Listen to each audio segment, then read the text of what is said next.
ഇങ്ങനെയൊക്കെ അൺമാരീഡ് ആയിട്ട് നടന്നാ മതിയോ കൂട്ടുകാരാ? ഒരു കല്യാണമൊക്കെ കഴിക്കണ്ടേ? അതെ, അതിനെക്കുറിച്ച് തന്നെയാണ് ഞാനും ആലോചിക്കുന്നത്. ഈ അൺമാരീഡിൽ നിന്നും മാരീഡിലേക്ക് മാറാൻ ഒരൊറ്റ യെസ് മതി. ആരുടെ? പെണ്ണിന്റെ അച്ഛന്റെയോ? അല്ല, പെൺകുട്ടിയുടെ. അതേത് പെണ്ണ്? ആ പെൺകുട്ടി ഇപ്പൊ എന്റെ തൊട്ടു മുമ്പിലിരുന്ന് എനിക്ക് CV റെഡിയാക്കി തന്നോണ്ടിരിക്കുക. ഓ ഐ സി. നീ എന്നെ പ്രപ്പോസ് ചെയ്തോണ്ട് ഇപ്പൊ കേട്ടെ?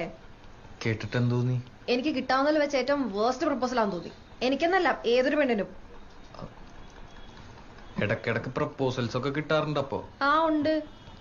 കിട്ടാണ്ടിരിക്കാൻ മാത്രം മോശമാണോ ഞാൻ? എനിക്കും കിട്ടാറുണ്ട് പ്രപ്പോസൽസ്.